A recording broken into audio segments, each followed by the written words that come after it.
siempre estamos volviendo. Nunca nos hemos ido. Nos han hecho creer que nos hemos ido, pero nunca nos hemos ido. Bueno, parece un poco propagandístico este inicio, pero creo que son consideraciones que a mí me tocan profundamente y que quería compartir. Y a continuación quería leer otro brevísimo fragmento de Antonio Sandoval, que en el año 2017, en un artículo en la revista Keller, a propósito de lecturas para reconectar con la naturaleza, decía lo siguiente. El texto es bellísimo. Dice: llevo ya un rato sentado en este tronco muerto, con las botas semi-hundidas en el barro y la mirada pendiente de un brillo diminuto y opaco en la orilla opuesta del embalse. A simple vista, apenas una mota en la sombra invernal del bosque.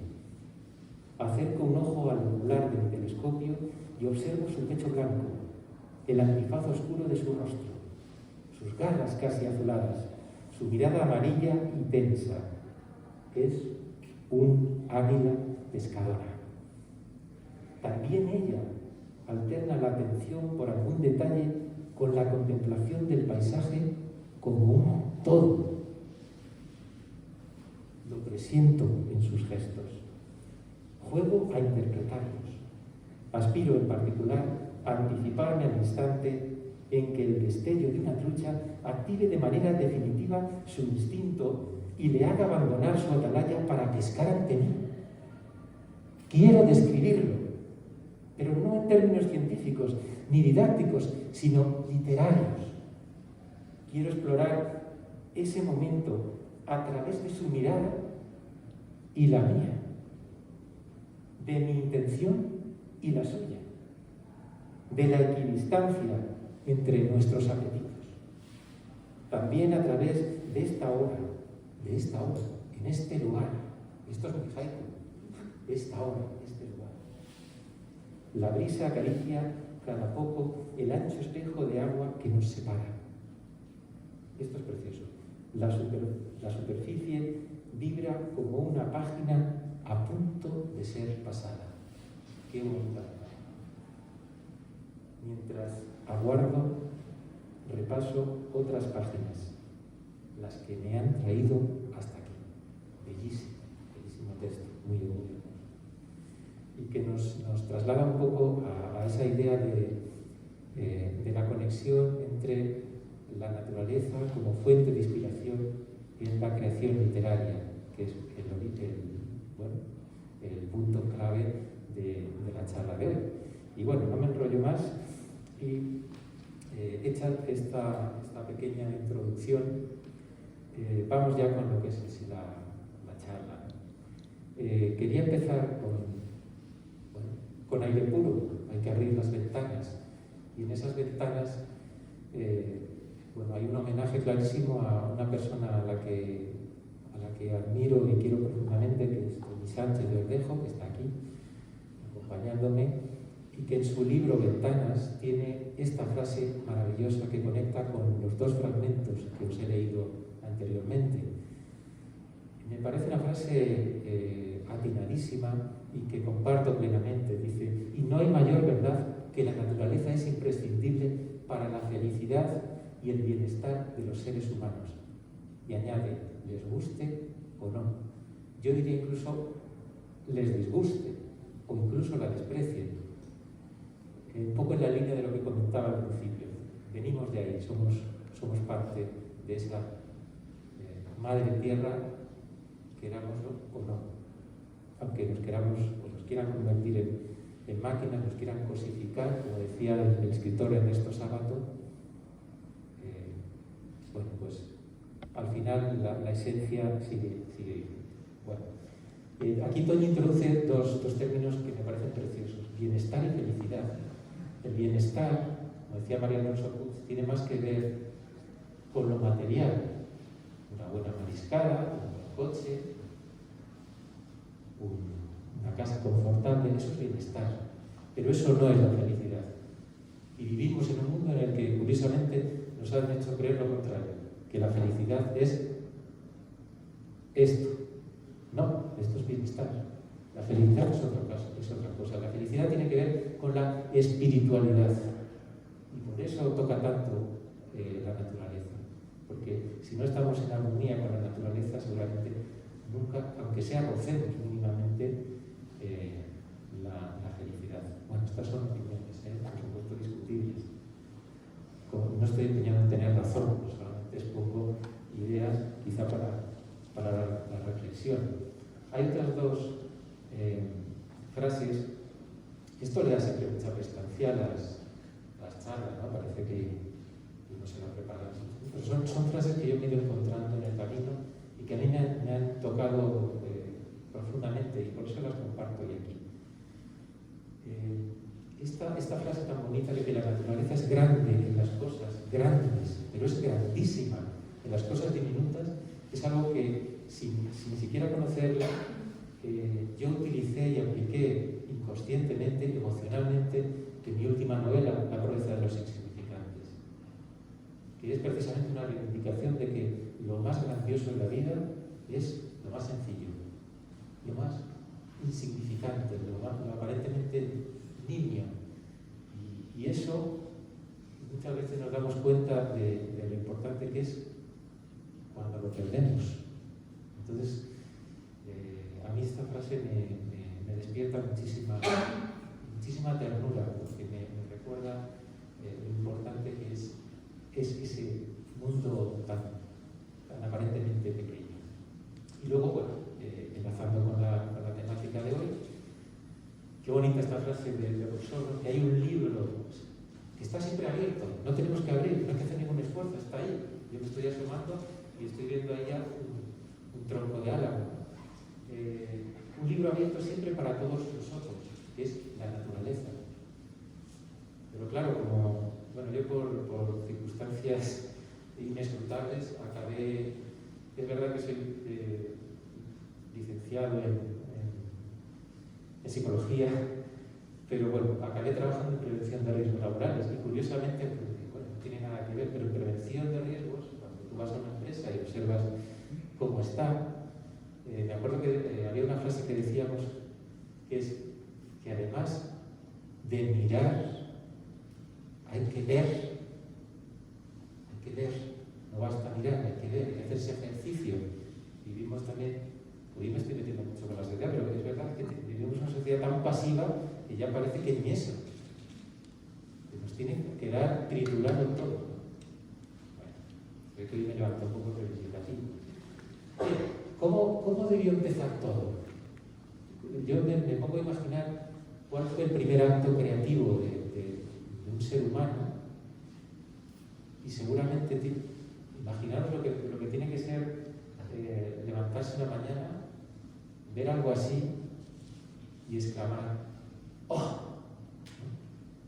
El asombro frente a un universo natural, frente a toda esta inmensidad que podía rodear a nuestros antepasados, ¿no? Seguramente está aquí. Esto llevaría a buscar explicaciones, ¿no? ¿Por qué pasa lo que pasa? ¿Por qué hay día y hay noche? ¿Por qué hay tormentas? ¿Por qué hay eclipses? Un pequeño ejercicio de imaginación para ver por dónde va a ir surgiendo de esto que tiene que ver con la literatura. Bueno, pues es que el germen está aquí. ¿Y por qué está aquí? Porque, aquí hay una imagen de una representación de lo que podría ser un bosque hace 300 millones de años en China. Más o menos, ¿no? Hay como dos conceptos que me vienen a la cabeza. Uno es la belleza absoluta, la belleza abrumadora, pero otro también es la amenaza, el peligro. Y aquí, al hilo precisamente de estas primeras representaciones, aquí vemos representaciones pictóricas, esto enlaza con la charla que dará Juanjo la semana siguiente. No me quiero meter en esto porque ya son temas artísticos, pero detrás de esas imágenes, de estas pinturas levantinas naturalistas, es decir, que ya son una copia, ya son una representación del mundo, del entorno, del paisaje que rodea, seguramente habría también una narración, habría narraciones, cuentos, que se irían transmitiendo, conocimientos, que se irían transmitiendo de generación en generación. Y al hilo de esto, también quería leer un fragmento también muy breve de la profesora Ana Rioja, que me ha parecido también sumamente interesante, y que dice: en contraste con la inmensidad del universo, existe un pequeño ámbito en el que los seres humanos, los seres vivos en general, nacen, crecen y mueren, como en el anuncio. Se trata de la Tierra, única región conocida que reúne las condiciones necesarias para convertirse en residencia de tan ilustres y extraños moradores.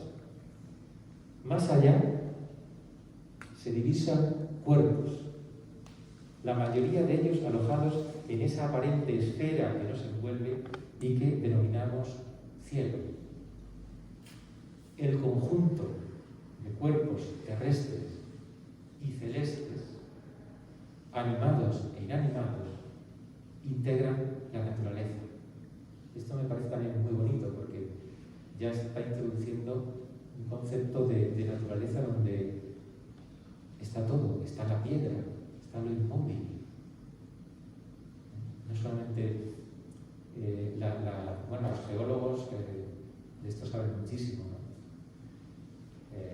Los geógrafos, toda esta gente que ha visto cómo la naturaleza, incluso en esas manifestaciones cuando se hacen catas arqueológicas, etc., nos habla, es como un libro abierto. En la estratigrafía hay historia, hay narraciones también. Bueno, y concluye esta pequeña lectura. Para los seres humanos la naturaleza se ha revelado a veces como madre, pero a veces también como madrastra.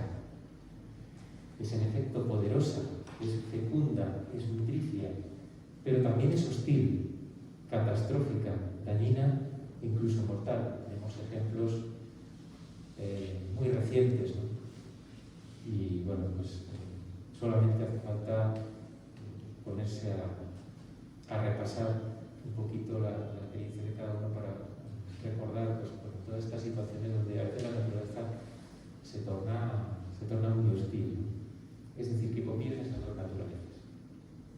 Bueno, la única manera que tienen los seres humanos o que tenemos los seres humanos de poder hacer frente a esto es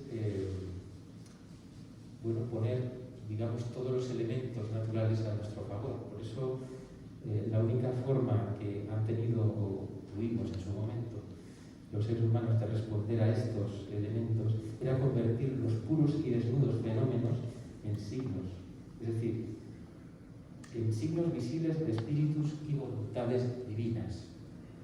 Bueno,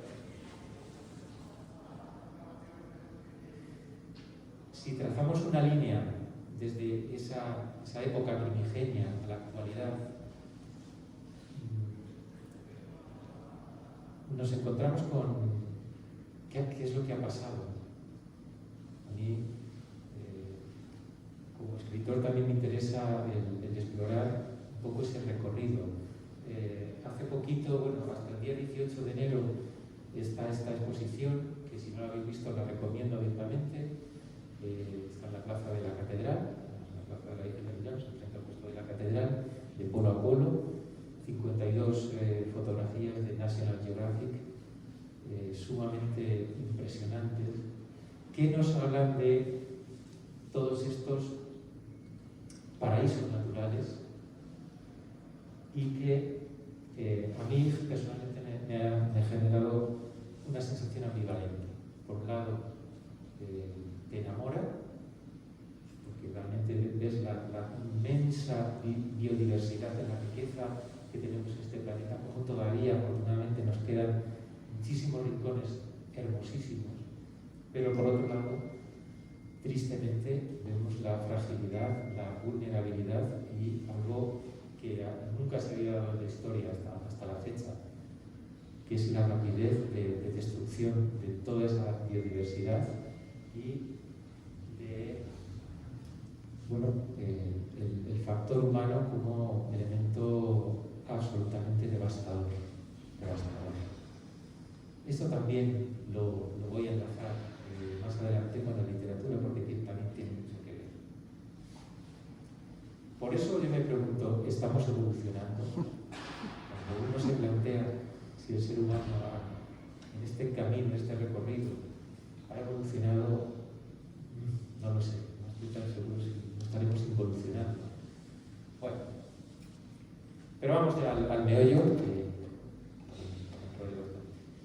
bueno, efectivamente queda claro que la naturaleza juega un papel esencial como fuente inspiradora en cualquier actividad creativa, del ámbito que sea, con sus matices, en cualquier rincón del planeta, con diferentes escenarios, con diferentes temperaturas, colores, formaciones geológicas, etcétera, etcétera. Lo que sí parece evidente es que siempre se parte del naturalismo. Así es como aprendemos los seres humanos. Aprendemos a caminar, aprendemos a hablar por imitación, copiamos y representamos, ¿no? En cualquier ámbito. La música, por ejemplo, es uno de las artes que imita a la naturaleza. También hablaré de ello.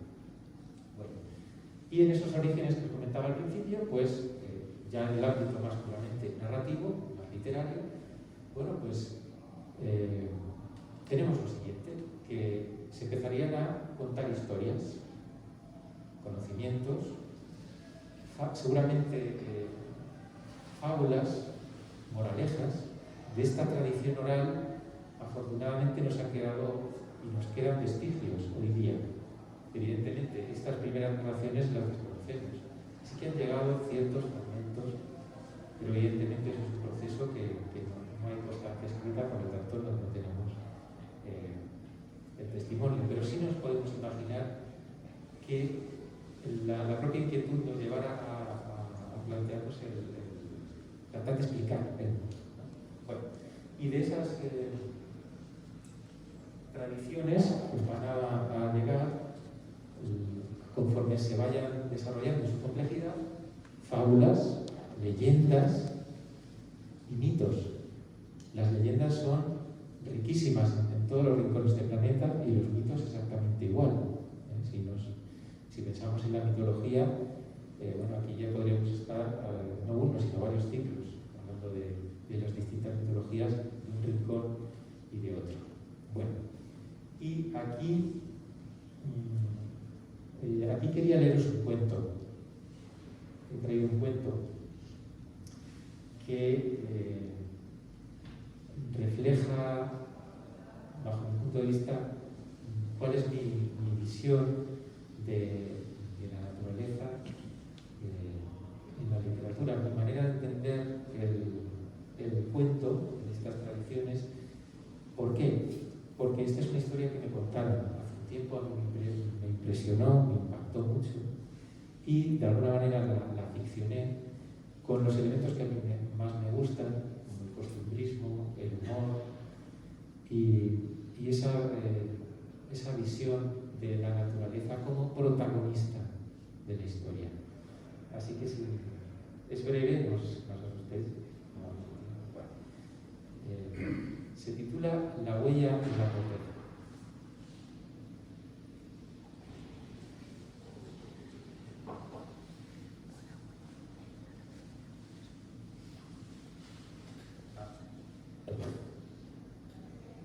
¿Me escucháis bien? Sí. Entrecerré los ojos para concentrarme. Tenía que pensar. Dar con la clave de un misterio que llegó a quitarme el sueño. Había vuelto a suceder. La misma zona infértil. 6 años seguidos. 2 hectáreas de frutales produciendo en abundancia y, cosa rara, en una zona de la finca, aquel bancal de tierra estéril. Hileras de perales con la flor, pero sin fruto. Árboles que, fuera de ese punto, daban peras sin problemas. Busqué un laboratorio para analizar el terreno y los árboles afectados. Su conclusión no dejó dudas. Ninguna anomalía. El suelo era ideal para el cultivo. No había diferencias de drenaje con el resto de la huerta. ¿Qué ocurría entonces? ¿Alguna enfermedad desconocida? ¿Por qué solo en una franja tan concreta? Indagué cuanto pude. Pregunté a los jornaleros y a labriegos ya curtidos.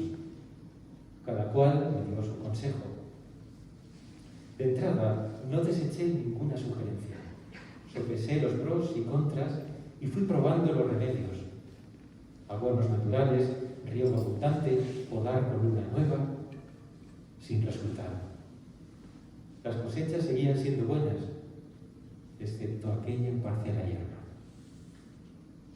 No me entraba en la cabeza.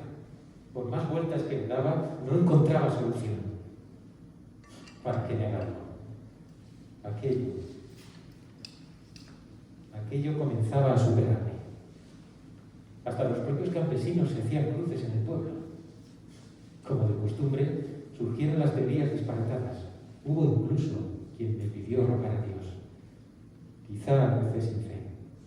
Tal vez no suficiente. Sea como fuere, la cosa no era lógica. Tenía que haber alguna explicación. Cuando compré aquellos terrenos, la hacienda tenía todo a su favor. El clima era perfecto, húmedo y fresco en invierno, cálido en verano, buena tierra y el río cerca. Los informes confirmaron lo evidente. Nada había anormal. Al contrario, si la tierra se abonaba, si no faltaba agua ni sol, si estaba descartada cualquier plaga o enfermedad, ¿por qué en esa porción no había frutos? Frustrado, confuso, picado en mi orgullo. Así me encontraba después de 6 años devanándome los sesos. Hasta que un día, un familiar me habló de Emilio, el Coles. Hace tiempo que no lo veo, pero vamos, fijo que lo pillas en el bar de Alfonso. Tú pregunta por el Coles y di que vas de parte de Pichino. Si alguien entiende de árboles, es él. Emilio, el Coles, vivía en un pueblecillo muy cercano. Allí me presenté al anochecer. Serían cerca de las 9.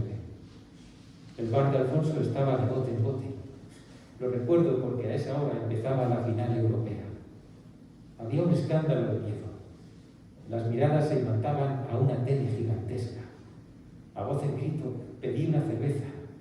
Entre el volumen del aparato y el vocerío general costaba hacerse oír. Al tiempo eché un vistazo a la parroquia congregada, hombres de campo jubilados. Pregunté al tal Alfonso por el Coles. Ahí lo tiene, en la mesa del fondo, ese del pelo blanco. Y señaló al susodicho con el índice primoso. Me abrí paso entre un marasmo de paisanos. Emilio alzó la vista de su plato de caracoles, fijándola en mis ojos. Parecía interrogarme sin palabras. Emilio, buenas noches. Perdone que le moleste. Vengo de parte del Pichino, soy pariente suyo. Ya creo. El Coles sonrió. Las miradas se enlazaron sin recelos. ¿Del Pichino? Sepa usted que es un hermano para mí. Siéntese, hombre. ¿Le gustan los caracoles? Y sin esperar respuesta, espetó. Ande, que le convido. Alfonso, échate otra de moluscos. Nos tragamos el partido, la prórroga y 4 raciones. Al día siguiente, el viejo apareció en la finca. Conducía un R6 atiborrado de trastos. Bajó del coche y mirando a lo alto apuntó. Calor de mayo, calor del año. El cielo estaba raso, desguarnecido de nubes. Ese año las lluvias se hacían arrebatadas. Recorrimos la huerta de punta a punta. Emilio observaba todo con avidez de científico, atento a mis palabras. Varias veces se agachó, hurgó en la tierra, escarbó y se llevó un buen puñado en las manos. Otras, las mismas manos, resbalaban por los troncos y las ramas. Al fin llegamos al lugar improductivo. Comprimió los ojos con los dedos y repitió la operación. Su mirada inquisitiva parecía atravesar la textura del suelo. Con agilidad impropia de su edad, el cole se puso en cuclillas. Apuntando a una línea imaginaria de bancal, dijo: fíjese, aquí el color es una pizca más oscuro. Era cierto, casi imperceptible, pero cierto. Después se incorporó y atravesó la zona yerma. Uno a uno, el coles fue abrazando los pedales, arrimando su oído a la corteza de los troncos. Yo lo dejé hacer. No quise entrometerme. Chaladuras de vejete, pensé. Total, nada tenía que perder. Acabada la inspección, Emilio parecía transportado a otro tiempo. Algo humeaba en su cabeza. Regresamos a la casa a paso lento. Anduvimos un buen rato sin hablar. De pronto paró en seco. Cerró los ojos como si exprimiera la memoria y me hizo esta revelación. Ya sé por qué sus árboles no dan peras. Estos perales los plantaron hace más de 30 años. Aún siguen asustados. Aquí hubo un incendio terrible. El fuego se detuvo en esta línea.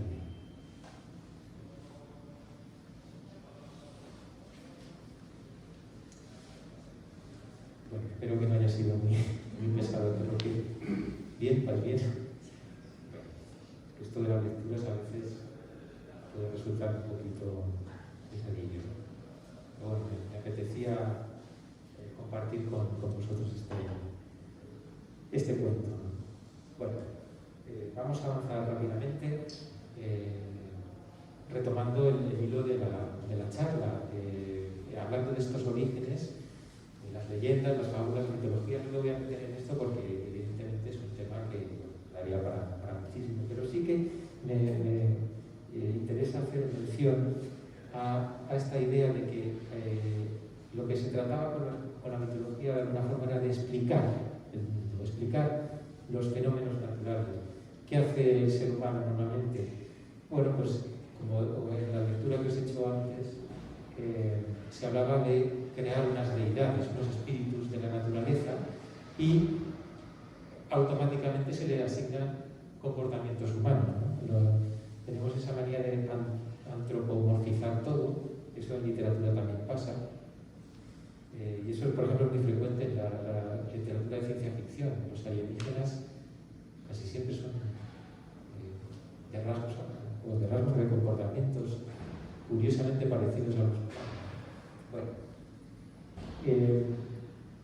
estos mitos van a influir de manera decisiva en algunas obras clásicas universales como la Ilíada y la Odisea. Y van a plantear también unos influjos que me interesa comentar brevemente, que tienen que ver con lo que se llamaba el arché, la sustancia original de todas las cosas, los 4 elementos. ¿Por qué? Bueno, pues porque estos elementos son los que desde la antigüedad se consideraba que eran los que regían las energías y los comportamientos de la naturaleza, en definitiva, su equilibrio, y que tenían una interrelación con el ser humano. Esta creencia en estos espíritus es tan antigua como el mundo y está presente en la literatura de nuestros días, en la literatura clásica. Ahora pondré algunos ejemplos. Pero bueno, simplemente para que veáis hasta qué punto esto ha llegado en forma de tradiciones, de folclore popular, de leyendas no solo europeas, sino también españolas. Fijaos qué curioso. Los griegos en la antigüedad hablaban de unas deidades femeninas, que eran las ninfas. Y estas ninfas ellos decían que tenían básicamente como tres fases, ¿no? La fase celeste, la fase terrestre y la de las aguas. Pero en función también de su desarrollo, nos van a llegar también a través de Paracelso, este libro, el Tratado sobre los seres elementales, los cuatro elementos en forma de seres, espíritus, que tienen muchísimo eco en la literatura también. Los gnomos, estos duendes que pertenecen a la tierra, son espíritus de la tierra, los silfos o sílfides, que son espíritus del aire, las ondinas, seres de las aguas, espíritus de las aguas, o las salamandras, espíritus del fuego. Evidentemente Paracelso hizo un pastiche, recogió influencias de aquí y de allá, pero va a establecer un poco cómo todos esos reinos interaccionan. Y simplemente a modo de detalle curioso, los hermanos Grimm en 1806 ya recogen esta tradición, la obra Las tres doncellas del lago, y nos hablan de pues estas figuras, estas hadas del agua. En España, en la mitología celta, nos lleva curiosamente a tradiciones que todavía perduran. Por ejemplo, en Galicia están las lavandeiras, en Asturias las sanas, en Cantabria las mozas del agua, y en Valencia y Cataluña también están las bugaderas. Es decir, que es una tradición antigua y que llega hasta nuestros días. En la literatura hay muchísimas referencias. Yo aquí he traído solamente unos poquitos ejemplos, pero por supuesto quizá es sobre todo a partir del romanticismo cuando tienen verdadero eco, verdadera eclosión. Bueno, por la sencilla razón también de que frente a movimientos anteriores, como había sido la Ilustración, donde la naturaleza estaba sometida, estaba sojuzgada al ser humano, más que pensar la imagen de un jardín dieciochesco, como es ordenada, es geométrica, es milimétrica, ¿no? La imagen de un jardín romántico es todo lo contrario. Algo así sucede también en literatura. A partir del romanticismo se rompe con la norma anterior, se propugna la libertad, la fantasía, el gusto por una naturaleza salvaje, sin trabas. Bueno, pues aquí os he traído algunos ejemplos que vienen incluso pues, no solo de nuestra tradición, sino de otras tan lejanas como la escandinava. Tolkien, por ejemplo, recogió muchísimas de estas leyendas en su clásico Señor de los Anillos, pero es que el Lord Dunsany, que es un irlandés, se le anticipa y crea toda una cosmogonía preciosa donde establece todo un universo que se crea de cero, y ahí aparecen, para todos los amantes de la fantasía es un verdadero regalo este libro, lo recomiendo abiertamente. O los que tengan más gusto por el tema de las ondinas, hay una antología de Siruela preciosa que se titula precisamente Ondinas y las ninfas del agua. Becker tiene un cuento que es como ojos verdes en este sentido. Bueno, de esto no me voy a entretener, solamente quería reseñar la primera de las frases que os pongo aquí, porque me parecía preciosa la concepción de Baudrillard, que establecía la naturaleza como el valor supremo literario, de todos el supremo, el máximo. Y decía que la naturaleza es el fundamento de cualquier manifestación artística, aunque luego tenga, lógicamente, cada una sus divergencias, pero todas vienen de un mismo tronco, de una misma raíz. Sería como un lenguaje que luego tiene sus matices, sus acentos, sus dialectos. Y como, de alguna manera, todo lo que ha hecho el arte, la literatura en particular, es acercarse débilmente a esta lo que es, digamos, la belleza máxima que estaría en ese arte supremo. La naturaleza no necesita arquitectos. ¿Por qué? Porque esculpe de una manera maravillosa. Entonces el escultor lo que haría un poco es tratar de recrear débilmente esa belleza. Algo así es lo que hace también la literatura. Bueno, ejemplos hay a lo largo de la historia incontables, cada uno va a tener su experiencia lectora y se podrían poner miles y miles. Aquí he traído algunos, pero simplemente a modo de collage, ¿no? ¿Por qué? Bueno, simplemente por hacer un brevísimo resumen. Cuando hablamos de literatura, por supuesto, tenemos que tener en cuenta que la literatura se ha diversificado desde el principio.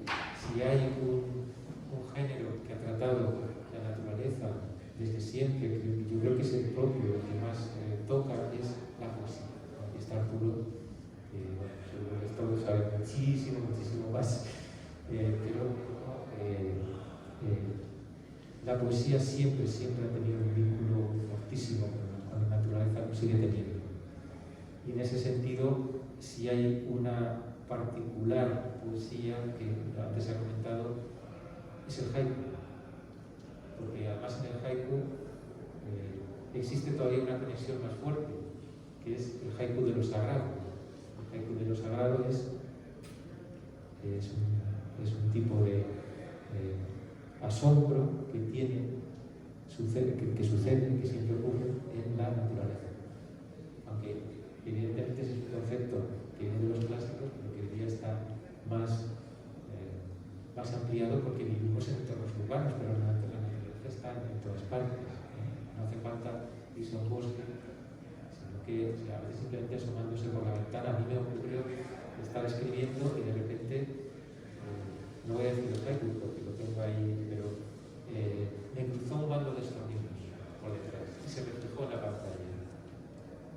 Yo dejé de escribir, me quedé varios minutos viendo pasar ese bando de estorninos embobado. Entonces me acordaba de una anécdota de Luis Landero, del escritor Luis Landero, que decía que él estaba en su casa escribiendo, y se asomaba a la ventana y decía, joder, ¿qué hago aquí escribiendo cuando la vida está ahí fuera? ¿No? Total, que decidió bajar, voy a bajar a estar en contacto con la vida, y estaba en una terraza, se puso a tomar un café y de repente miraba a su casa y decía, joder, ¿qué hago aquí tomándome este café? No estoy, tenía que estar escribiendo, ¿no? En esa contradicción vive a veces un poco también. Bueno. Lógicamente, todas estas creaciones siempre van a tener lugar en unos entornos amplísimos, infinitos, ¿no? Ya hemos visto antes que la literatura bebe de fuentes naturales y las fuentes naturales están en la tierra, pero también están en el cielo, son seres animados, seres inanimados, es decir, es absolutamente maravilloso, es infinita la cantidad de inspiraciones que puede haber con todos estos escenarios. Y quería hacer un brevísimo repaso de lo que es esa evolución de la literatura en relación con la naturaleza, porque, como hemos comentado anteriormente, hemos ido pasando de un periodo más o menos lo que es literatura en sentido moderno. Los estudiosos dicen que arranca en torno al siglo XV, bueno, más o menos, tampoco es un término, no me voy a meter en términos académicos, pero a lo que voy es a que la naturaleza como fuente de inspiración pasa de ser un decorado, un fondo, un lugar en el que transcurre una historia, a convertirse en un ornato muy florido, como en el caso del barroco, a tener una fase más sojuzgada al hombre, como hemos visto en el caso de la Ilustración, a romperse completamente y abrirse a lo salvaje en el romanticismo, y luego van a venir corrientes también naturalistas, esa recuperación desde Francia. Ahí está el caso también de Emilia Pardo Bazán, Zola en Francia. Y después llegamos un poco al costumbrismo, que a mí es uno de los aspectos de la literatura que más me interesan, más me gustan. Este gusto por lo cercano, por lo rural, por lo cotidiano, que muchas veces, por desgracia, se ha infravalorado a todos los niveles, ¿no? Todo lo que tenía que ver con lo rural se ha considerado pobre, con poca importancia, ¿no? La propia arquitectura tradicional es algo que ahora se está recuperando. Siempre nos pasa lo mismo, tenemos que llegar a un punto de ruina para decir, ostras, si esto tenía valor, y lo estamos desperdiciando. En este libro, La pureza de los insignificantes, yo hago un humilde homenaje a este tipo de vidas que se están perdiendo, a la España despoblada, en el maestrazgo turolense, donde todavía hay masías, todavía hay masoveros, y todavía hay una riquísima tradición. No es solamente un mínimo ejemplo con la mascarilla, pero un mínimo ejemplo. Bueno, decía que quería hacer en ese repaso desde ese costumbrismo y acabar con un género que, bueno, al final también es una etiqueta que se le ha ido poniendo, pero bueno, que está desde siempre en nuestra tradición. Podríamos hablar de literatura rural, la literatura de la naturaleza. Hemos pasado de un decorado, de un fondo, de un escenario, a la naturaleza como protagonista incluso en primera persona de las historias que se narran. Incluso anteriormente, bueno, esto solamente como detalle curioso, hay una corriente que viene a principios del 20, que hablaba de lo que se llama la jardinería paisajística. Es un concepto muy curioso. A mí me llamó mucho la atención cuando lo descubrí. Pero es un concepto que no viene de la literatura, viene de la psicología. Hay un autor de la teoría de la Gestalt, el profesor Kofa, que en su libro Principios de la psicología de la forma dice que la tristeza que atribuimos a un paisaje, decía él, realmente está en el paisaje y no solo en nosotros. Es curioso este ámbito, ¿no? ¿Por qué traigo esto a colación? Porque estudiosos como Arthur Machen, que es un autor galés, decía que este aspecto de la jardinería paisajística lo dominaba como nadie Edgar Allan Poe. Es decir, jugar, esto se ha hecho también en teatro, jugar con los escenarios, con los espacios, insisto, pasamos de un fondo, poco a poco va poniéndose en un primer plano e incluso ya le estamos atribuyendo cualidades casi humanas al paisaje, un paisaje triste. ¿El paisaje es triste o somos nosotros los que estamos tristes? Realmente la realidad, tenía un profesor de psicología social que decía que el ser humano no soporta el caos. Por eso siempre necesitamos ordenar, somos las editoriales, todo tiene que estar clasificado, ordenado, esto es ficción, esto es fantasía, esto es novela negra. Los que escribimos sabemos que las fronteras se diluyen constantemente, pero bueno, hay que ordenar, ¿no? Bien, bueno, concepto curioso que luego muchos otros han utilizado y siguen utilizando. Y ese es un juego de ambigüedad que también es muy interesante en literatura. Bueno, ¿cómo vamos? ¿Vamos bien? Vamos mal. Bueno, acelero, ¿no? Tenía gestos sensibles de... No quiero abusar. Voy a pasar rápidamente, pero bueno, quería hacer solamente un pequeño repaso de algunos de estos libros de literatura de la naturaleza. Quizá por el tipo de foro en el que estamos, a muchas personas, algunos seguro que los conocéis, pero pueden resultar de interés. Yo ya tengo varios puestos en la lista de libros para leer. Joaquín Araujo, gran naturalista, tiene dos libros preciosos. Uno es La sonata del bosque y otro son Los árboles te enseñarán a ver el bosque, donde con una profunda sabiduría y una gran humanidad recoge, fijaros, recoge mundos legendarios, estos recuerdos antiguos, en bosques de la península ibérica, con un alma de poeta, es decir, ya estamos mezclando toda la sensibilidad del escritor más la del naturalista, y un concepto que me parece precioso, el bosque como ética. Ya podía darse esto en primaria. ¿Cuánta falta nos hace? Pero otro concepto del que hemos hablado aquí también, por eso voy hilando, me parece que soy un poco desordenado, pero todo acaba convergiendo, ¿no? O sea, como un río que al final acaba llegando con sus diferentes afluentes al mar. Y el concepto de naturaleza como espiritualidad, de lo que hablaba también Tony, de felicidad, está también en este libro del escritor Ralph Waldo Emerson. Pero hay cosas muy curiosas. Por ejemplo, Goethe va más allá, y su espíritu inquieto, filosófico, lleva, fijaos qué frase, quien aspira a reconocer y describir algo vivo busca ante todo desentrañarle el espíritu. Es como si pusiera una lupa y quisiera ir a una visión profunda del mundo vegetal, del mundo de las plantas. En este libro, súper interesante. Luego hay otras aproximaciones que tienen que ver más con la conferencia que vendrá, con el mundo del arte. Este libro de Eduardo Barba hace un repaso de más de 1000 obras en el Prado en las que se describe, se habla de plantas, bueno, del mundo de la flora en general. Bien, no voy a entrar en esto, el tema de la pintura, pero bueno, sí que estas imágenes, siempre que pensamos en el ser humano frente a la naturaleza, frente a esa inmensidad, volvemos otra vez a un lenguaje universal.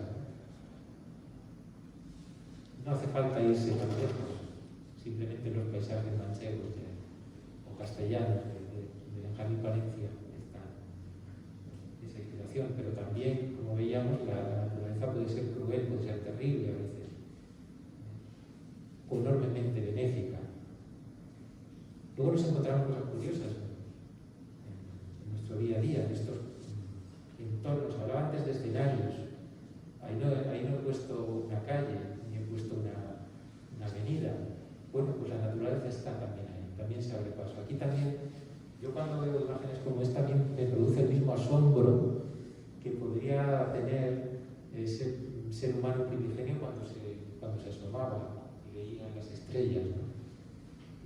Esto también es literatura, porque de alguna manera hago mucha referencia a este libro, pero es que está recogido aquí y en muchos otros que a mí me han influido. Crear belleza en entornos como estos, donde todo a veces es desolado o directamente negativo. Bueno, qué bonito cuando la naturaleza se abre paso, se abre camino, nos muestra su belleza de la manera más sencilla. Esto es algo que muchos libros intentan recoger. A mí esta imagen, por ejemplo, de la niña me parece una ternura conmovedora. Hay un haiku de Susana Benet, a ver si me acuerdo, que dice: un tierno ailanto crece en los andenes de Chamartín. Es esta idea, esta misma idea. Bueno, voy acabando. Otra manera de enfocar este aspecto literario es a través de la defensa, por supuesto, de defensa de la conservación a través de una lucha activa. Este es otro libro sumamente interesante. Hay más, otros que exploran distintas regiones no conocidas, no tan conocidas. O este es un clásico también, sirva como ejemplo de tanta gente que ha dejado su vida urbana, su vida casi virtual, y se ha alejado para acercarse a sus orígenes, a sus raíces, y se ha encontrado con una experiencia como esta, un acercamiento a una realidad a veces olvidada, pero que nos retrotrae, nos recuerda insisto mucho en este concepto porque creo que es muy interesante. Y por último, por supuesto, no podía faltar la poesía. He traído, voy a leer, es muy breve, por favor, no aburrís, no quiero excederme, voy a leer acá. Este poema me ha resultado también conmovedor y creo que dice mucho, ¿no? Del poeta Juan Andrés. El poema se titula Árboles Finales, que enlaza un poco también con lo que os comentaba de esta exposición de Pueblo a Pueblo. Los árboles que nos quedan son aquellos, los todavía no alcanzados. En sus claros se decide qué sombra infundir en cada uno de nosotros. Tienen, a su modo, una voz de llamada hacia arriba, como el que arquea las manos en torno a la boca para ser oído en lo más alto y pedir que alguien se haga cargo de los que estamos aquí. Ultimados. Todo árbol cobija a un muerto y lo mantiene en la savia, lo hace suyo y lo ampara. Le da un suelo de corteza y de hojas caídas para él. Los bosques pueden salvarse en los que han sido, quiero decir, en el recuerdo que guardamos de ellos. Tendrá un hogar en el color del haya quien los defienda. Hay árboles que parecen anteriores a la tierra, los robles y los cejos, por ejemplo, arraigados en una mano perdida y mortal que quiso hacer el mundo y no pudo.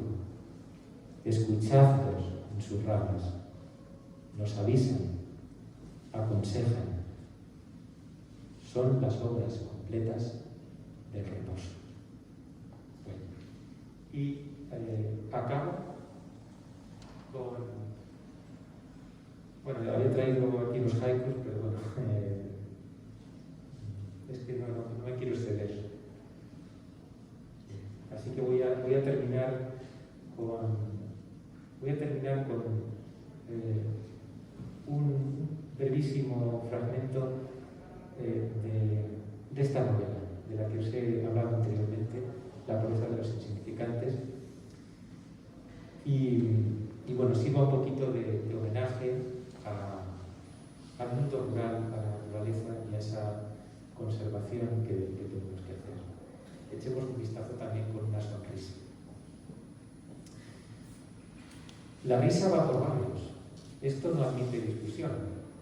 El descenso del rebaño tuvo impacto divergente entre animales. Zoológicamente me centraré solo en los vertebrados. Cabras estaban en su salsa. Ovejas no daban para más. El perro sufría fatiga laboral, somatizaba y pelechaba en abundancia. Y es que una cosa es pastorear y otra cargar con una muerte en la conciencia. Buitres leonados daban vueltas y más vueltas en el aire, suspirando por migajas de carroña e indignados con el plan proteccionista que impulsaba su extinción. Pájaros varios, gorriones, estorninos, palomas, ringorrangos en el cielo, matraca de zuleos y afinados piojillos. Aves amigas de la noche, lechuzas, mochuelos, búhos, apurando horas de sueño. Nos queda el sapiens, o sea, el pastor. Al Gervasio hay que ubicarlo en un espacio sobre sombra a la vera del riachuelo, atento a los hitos fluviales. Versado en desarreglos borreguiles, oteaba las alturas con paciencia y parsimonia, sin inquietarse demasiado. No obstante, por aquello del refuerzo positivo, se sumó al perro con silbidos solidarios que eran órdenes tajantes. Traducida a nuestra lengua, la secuencia de chiflidos diría así: de una en una y por la senda, a ver si me voy a tener que quitar la correa. Venga, que lo vea yo. Las borregas acataron la instrucción con gran desorden, tocata para esquinas y balidos de contralto. Alocadas, conformaron una ingente montonera y derraparon risco abajo cual ciclistas kamikazes. Sus parientes cabrunas, emperatrices de la montaña, sentían vergüenza ajena al contemplarlas. Renglones antes me propuse citar solo vertebrados. Lamento desdecirme, pero no quiero ser injusto. Hay seres que reclaman su huequito en la novela, un parrafillo nada más. Por ello, en este breve recorrido por el cauce del Tormos, añadiré que había de fondo algarabía pajarera, descrita ya en calidad de vertebrada, y abejeo zumbón, novedad invertebrada, soniquetes deleitosos al oído de ornitólogos y grupos senderistas avícolas de alguna universidad popular. Acabamos el paseo a ras de tierra, poniendo el zoom en lo minúsculo, con caravanas hormiguiles, tráfico denso en dos sentidos, y el destino pelotero de un sufrido escarabajo. Muchísimas gracias por su atención.